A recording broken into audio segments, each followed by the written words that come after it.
What's up? What's up? It's time for Done Way Past Funny with your host, G.D. Fenderson. Join us as we discuss the art, science, and business of comedy with comedians and comedian adjacent. With this episode's guest, John Beavers. It's time to get down and get dope with Done Way Past Funny. Hi, I'm G.D. Fenderson, certified forensic humorist and host of Done Way Past Funny. Thank you for joining us as we continue our interview with comedian and show producer John Beavers. Enjoy. Now, how many times? Because I've had 12 concussions, but I could only remember 11 when last time. It was funny. I know there's 12. Yeah. I'm sorry. I was actually in the middle of a routine, and I thought I'd done 11. I thought I had 11 concussions, and I was counting them out, and then I realized that there was 12. And people thought that it was like part of the routine because I'm holding up and doing 12, and I'm like, it's like I'm thinking to myself, because literally in the real time I'm thinking to myself, oh shit, I had 12 concussions, not 11. And people are thinking this was part of the routine. It's like, no, I didn't count that concussion, but it was real. So how many I only did you had have? 2. Well, I've only had like 2 really bad ones. I've had like multiple. I don't remember how many I've had, but I've only had 2 that were really bad. The first one I had, though, I was super young. I was probably only like 6 or so. Okay. And then the second one, and then the one that was really bad was when I broke my neck and my back. I had a 34-foot fall onto my head. So that one was really bad because I had a traumatic brain injury and all that other stuff. So Now, how old were you for that one? I was 30 when that happened. Now, was that self-induced or was it an accident? It was an accident. We were doing some training. We were doing some military training, and I was rappelling and doing what's called a headfirst Australian slack rappel. So I jumped off the tower head first, and there was a malfunction, and I ended up landing on my head. Yeah, broke my neck and my back. So that's probably what's wrong with me. Honestly, I think that's when the dreams got darker and all the other stuff. Yeah, probably. But the good thing is I want to catch the bad guys. I don't want to be the bad guy. So, Oh, okay. Now, does your son think you're funny? Because you're just talking about how funny you think your son is. Does your son think you're funny? Yeah. He thinks I'm funny. He's one of the only ones. He's one of the only ones who thinks that I'm funny. Yeah. So yeah, but he's also like we're like each other's biggest fans though. So I could probably do pretty much anything and he'd probably be cool with it. I don't know. It was just me and him when he was little. His mom left when he was 2. Okay. And so it was just him and I when we were, for a while. So now what did you think comedy was when you first started? And how do you think it is now? Has your opinion changed of comedy?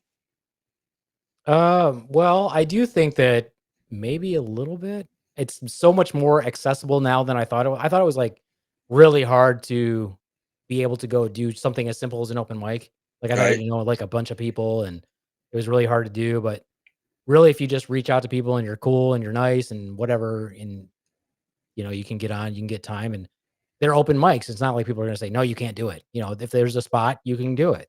Right. I never expected anybody to book me, which is fine because I've only been booked like a couple of times, which is fine because usually I'm just like, well, that's okay. Because I just go and I'm very kind of seen because Right. we go to so many shows in so many different places. And we'll see comedians everywhere. And people that know us are like, that's that's Beef Man and Amethyst from Slaptail Squad. Have you met them? And they'll, bring people to meet us and all that other stuff. So we're pretty well known in some of the cities in Michigan, basically for putting on shows. Okay. Now, I just misplaced it. Got it. Now, you mentioned the Slaptail Squad, right? Slaptail Squad? Yep. Slaptail Nation Squad. Mm-hmm. Slaptail Nation is our company. Right. Slaptail Squad is our podcast. Tell people about the podcast. So the podcast itself so the podcast has been going on it's coming in around 7th years. It actually started with The podcast was initially called Beef Man on the Dock, which was me and my friend from childhood.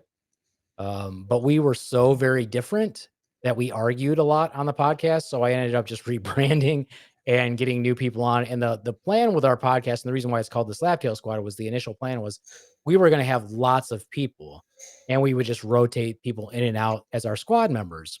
Okay. And that's what we've pretty much done. So when we have people on, they're like, I really want to do this. I'm like, okay, well, just let us know when you want to do it. You can always come back. So we have like our squad, but then we have like a rotating cast of people that like to come on. Oh, okay. Now, is there a reason that is it audio only? Yeah, it's Is audio there a only. reason that you choose audio only as opposed to, because I've seen podcasts. Okay, I'm if I'm too old and I'm saying this wrong, forgive me, but this is going to be video and audio, and I've seen a lot of podcasts. I guess there's still are podcasts that are audio and video as well. Yeah. So is there a reason you chose not to do the audio? I mean, the video? So there was originally, after we rebranded, there was 5 of us. And so I asked everybody, I was like, do you guys want to do video, or are we going to stick with just podcasting? And they all wanted to do just podcasting, Okay. which was fine with me because I was like, yeah, because I'm such a diehard like podcast lover. I just love podcasts. So the having to look a certain way on camera, or when I say like I'm gonna do different facial expressions on this because I usually don't. Right. So we do some clips where we'll make shorts, and I Right. laugh at them because there's no change in my face. I look the same the whole whole time. I'm like I have got to do something, and so I'm like, wow, it's really good that we're not on video. But yeah, everybody wanted to stay strictly podcasters, and my buddy who is in Fresno, he's the Right. same way. Like when we started doing some streams, we are podcasters. I'm like, okay, yeah, you're right. I'm like, we tried it for a little while. We're like, every once in a while we'll do one. Like if we hit, like I think at our first 100 episodes we did a stream, and our 200 we did or something. So Oh, okay. Now, what do you remember about the first time you took the stage as a comedian? that was nerve wracking because I'd never done comedy, and it was actually a show that we produced, Uh-huh. and I didn't want to pay a host because I already had all these other people booked, and I didn't know. I was like, is this going to make any money? Is it, are we charging too much or whatever? And the venue basically charged a lot of money. Wow. Yeah, So I was I've like, been there. all right, so I'm going to host it. And so I hosted it, and it went really well, but I was super nervous doing it because I was like in high school, I was a theater kid. Right. So I wrote my set, not really like stand up, but like theater-ish. So it was like a Okay. funny little thing, but it was jokes. But and then of course it was also cute, like cutesy, which is totally not what I am. And I tried doing that for a little while with my sets that I would write, because every show that we've produced, I've hosted. So I Right. would write a different set every time because I didn't Okay. want anybody in the audience to see me do the same thing.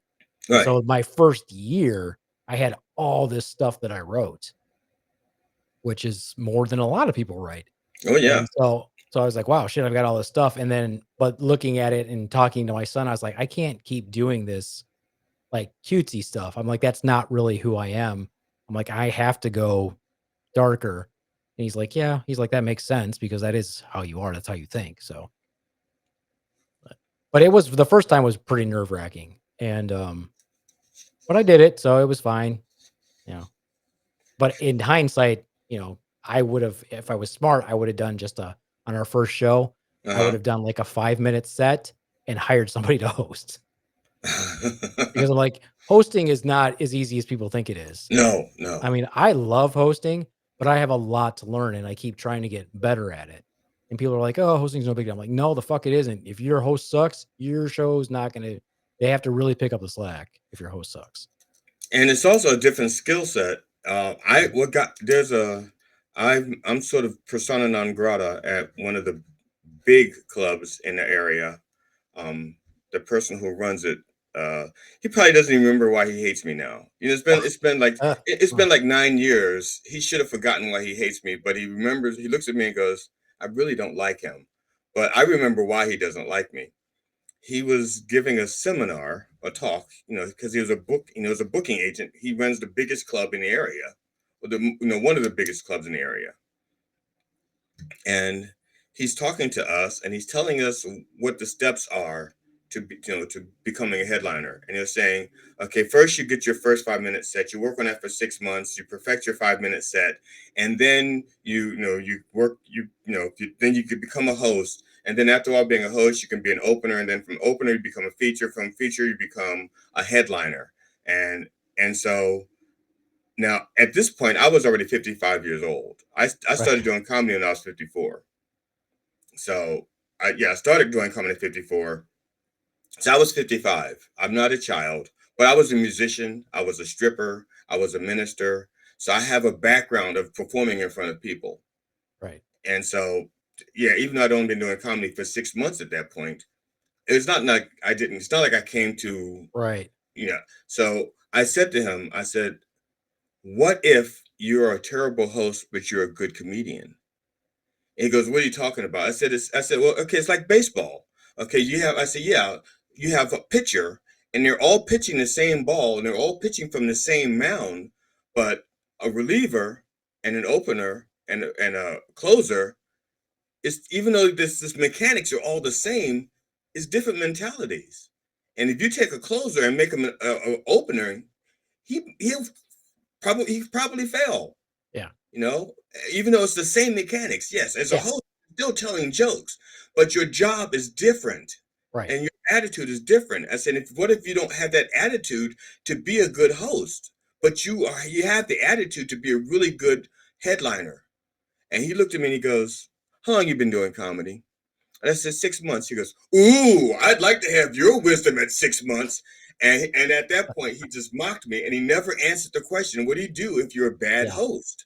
Yeah. you know and he just mocked me, and everybody else started to mock me, and I just said, I'm 55 years old, fuck you. Yeah. I grew up, I've been called much worse than this. Okay, I've Right. been called things that you guys can't even say on stage. So Yeah. don't fuck off.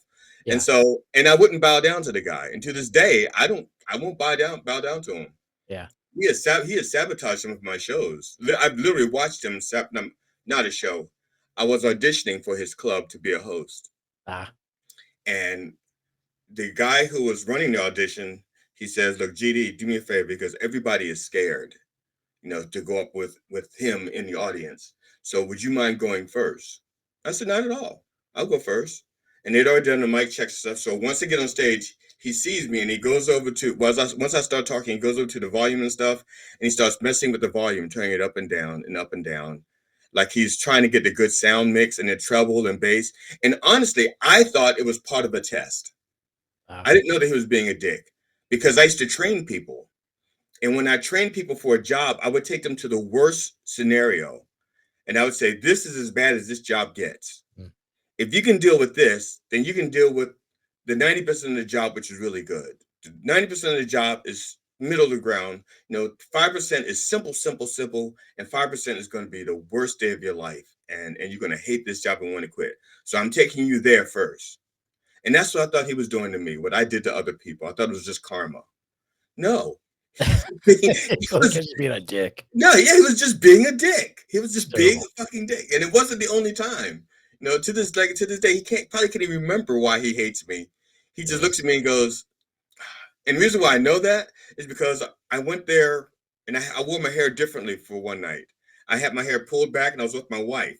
So so it was a totally different look. My hair was back. I was wearing glasses. I had my wife with me, and it wasn't this look. And he spoke to me, and he was really pleasant to me. And then the next time he saw me like this, he just ignored me, just like, Thought you were some other black guy. yeah, I thought some other black guy. Some other black guy. Yeah. Yeah. No, when I look back on my hosting and everything, and I was like, man, I could have done so much better. And then maybe I think probably not even 3 months ago, one of the comedy networks that I'm in, kind of in Michigan, on the Facebook group, one of the comedians said, "Oh my God, guys, if you read this book, it's really good." And it's a book on hosting. And they're like, everybody should get it. And I went and got it. I was like, it's so good. It makes so much sense. And it's like, you could read it in like, I don't know, an hour. It's that Okay. good. But Who's I it read by? that. Is it Dan Rosenberg? Is that right? It's basically a book about like how not to suck as a host. And it's really good. It's a short read. But it makes so much sense, and I looked at it, I'm like, I go, "You know what? This is why I suck." I mean, I don't suck at hosting. I was, like, looking, I'm like, "I do about, like, 25% of this stuff, but I could do so much better." And to me, when there's I look at some of the hosts here locally that I'm like, "Wow, they're really good hosts." And they'll talk to about it, they're like, "Yeah, I do a good job, but I wish I was doing this." And I'm like, "Yeah, I get it." But, whereas me, I'm, like, looking at it going, "Man, I wish I was a" I was like, "I wish I was a really good host," and somebody be like, "You know what, Beeve, man? We need somebody to host a club. Would you be our, like, host all the time?" I'm like, "Fuck yeah, I will." Like, I'm like, I don't know if I shoot small or I'm just like, I look at those things and go it's like same thing with podcasting. Like, to me, podcasting is, like, the ultimate that I would wanna do, Right. is, like, if I could professionally like, when I retire, I'll be like, "I'm just gonna podcast." I have all these shows I wanna do. I'm like, "I'll just do that when I'm done." Now, so I have a friend of mine who just formed a company, and I'm gonna hate myself because I can't remember the name of his company. But his company is what he does is he produces podcasts. Like, That's what you know, matter of fact, we just started working together on a podcast we're gonna start doing in June. That's what he likes to do. And he just loves it. He's done movies, he used to write for HBO, and this is what he loves. yeah. He goes, I wish I discovered podcasting 20, 30 years ago. It's like, well, it wasn't around to discover, but sure. Well, see, when did Kevin Smith start doing it? That's kinda like the first one. It's gotta be almost 20, hasn't it? 'Cause I've been listening to one podcast for, 10 years now. It's been a while. Not 30, but it's been a while. But yeah, I think for me, it's because I don't like to be just watching something, Right. and I listen to podcasts all the time, so I'll listen to them, like, when I work out or when I'm driving. I tend to listen to that stuff a lot more than I listen to music. So for me, it's always been, yeah, this is one way to get it out there, and I listen to some really good podcasters. And so for us, it's like if I could just make a podcast that people really enjoy and I wouldn't have to worry about the video stuff, or if somebody wanted to do video and they're like, all right, we're just going to film you doing it. I'm like, okay, that's fine. But I don't want to have to worry about that personally.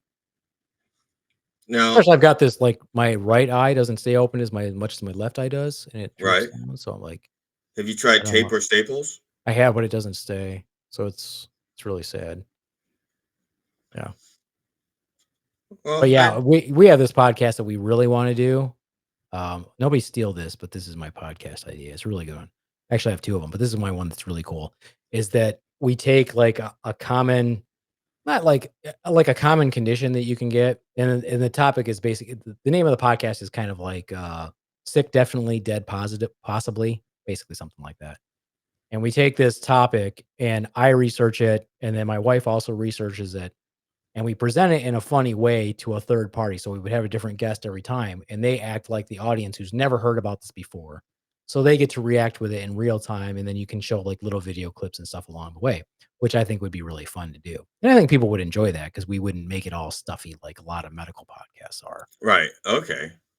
Okay. So, like, if you were talking about fractured penises, Yeah, something like that, or a little bit more common than that. I mean, like, really, they're not that no, common. no, I thought no, everybody fractured their penis. no, I have yet to do that, and hopefully that doesn't happen. But no, no, you take something just as simple as like, something like Lyme disease that everybody's heard of. You take that and kind of dive into it a little bit more and teach about it. Or like syphilis, when syphilis went on the rise, a lot of providers didn't even recognize it. I had a patient that nobody had seen, like a neurologist, primary care, all this other stuff. He had all these symptoms and came in and was telling me about it. And then he had mentioned a rash that came and gone. And I was like, what kind of rash? And he's like, on the palms of my hands. And I was like, "What?" And then I did his test and it came back positive for syphilis. And it had been that for months people were trying to figure out what was wrong with him. And so just stuff like that is really interesting because you can find these old stories and you can find clinical case studies, but you can make them fun for lay Yeah. people, which would be a lot of fun for people to listen to. Now I know that my wife, when COVID first came out like it was released as an album. When COVID, Right. Right. Of his when greatest hits. when the artist formerly known as COVID was Yeah. performing in the country, Yeah. my Formerly wife known as SARS-CoV-2, but now known as COVID.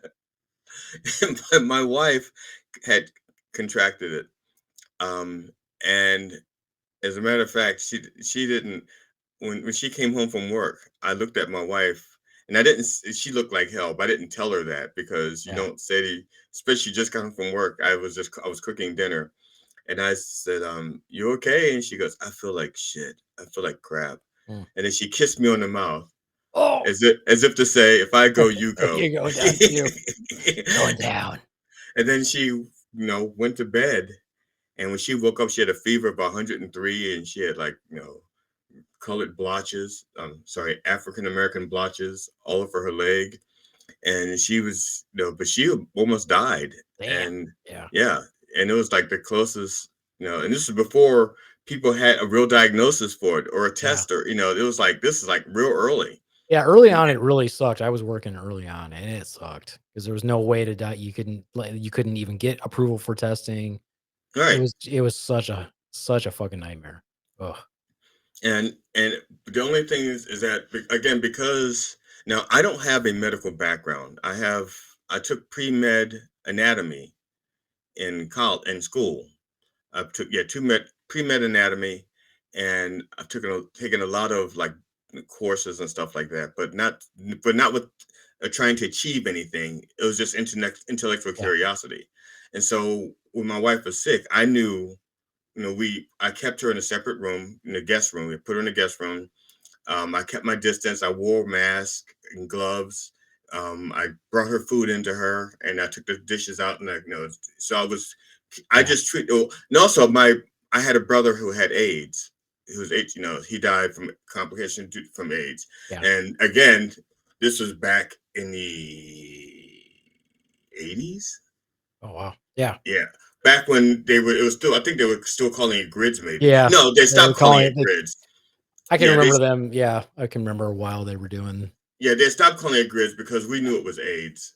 Um, so it may have been late 80s, and because of that, you know, my mother said that, I'm not going to treat him any different. We're still going to have him in our house. We can't get it because my mother used to be an emergency room receptionist, Yeah. so she had some medical background as well. So she's like, we can't get this by just being around him, Right. and he was being isolated enough as it was.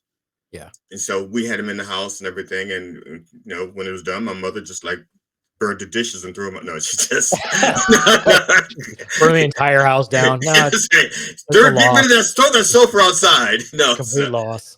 no, but she didn't want him to be isolated and, No. and ostracized. So because of that, again with my wife, I Yeah. just I had the gloves, the mask, and everything. But when she was done, they still didn't know what she had, and they were like guessing. They were like, well, I think my wife said they thought bubonic plague, I think, or something. Hmm. Something they came up with. My wife goes, nobody gets that anymore. Nobody gets that. It's like one a year. Something like Yeah. that. One every couple of years. Yeah. People playing with ground. What do you call them? Prairie dogs. Stop playing with prairie dogs. Now, so have you received a lot of advice from people other than the book? And what's the worst and best advice you've received as far as comedy goes? I asked my friend she's very funny and she's open for like a lot of people. Um, and I asked her, I was like, hey, you know, what do you think of my set? What do you think of my comedy? And she said, I'm not going to give you any fucking advice. And this is why. And she went on a tangent and she's like, and then we'll circle back around in a year and you'll tell me if that was helpful. Like, what?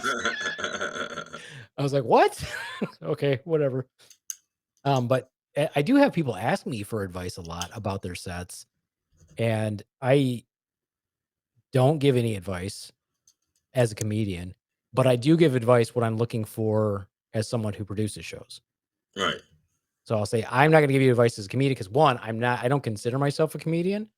Consider myself more like a comedic performer, is Okay. you know, and so I'll give them advice. I'm like, this is what I'm looking for. I'm like, you know, is your setup interesting that people will listen to it? Is it something common? Um, and then do you switch it up? Does there change? And then you've got a good tag. And are you getting a laugh every every minute or every 30 seconds, et cetera, et cetera? and do you tie it all back together, or are you doing separate jokes, which is fine too, because everybody does something different. I'm like, and then how would you fit in with other comedians if we put you on the show? That's what I'm looking for. I'm like that, but that's the extent of my advice, because I don't really give quote advice on that. I did get I've had some bad advice where people are like, "Oh, you should talk about sex." I'm like, I don't care about doing that. I'm like, there's too many people doing that. For Right. me, I'm like, I prefer to stick with what I'm doing. And then I did have one friend who I sent, like, she's a regular in a club in Hollywood. And so I sent her my stuff and she went through it and gave me advice. And I was like, finally, somebody gave me some fucking advice. And her advice was really good. I was like, thanks, man. I appreciate that. And, because I'll take it. I'm like, unless the advice is totally shitty, but or they're like, no, you should stop being that way. Then I'd be like, fuck off.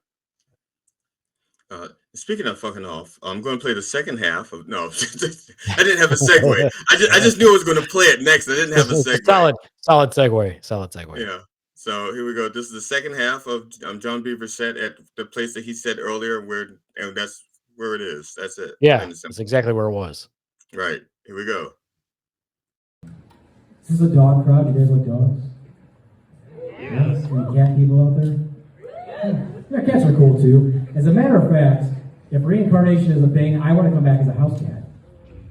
Not because I think that they're the superior species on the planet, but because just once, unlike the way things are now, I want to be able to poop in a box in my own home and not get yelled at for it. But dogs, I've got a golden retriever. It's an amazing dog. Cute dog, lovable dog. But that dog follows my wife everywhere she goes. Gives her its undivided attention. So much so that my wife is extremely proud of it. And that would probably bother some people. Maybe you feel a little bit down. Why doesn't your dog give me undivided attention? Not this guy. No way. Because I don't want undivided attention from a dog that's been trained to detect cancer.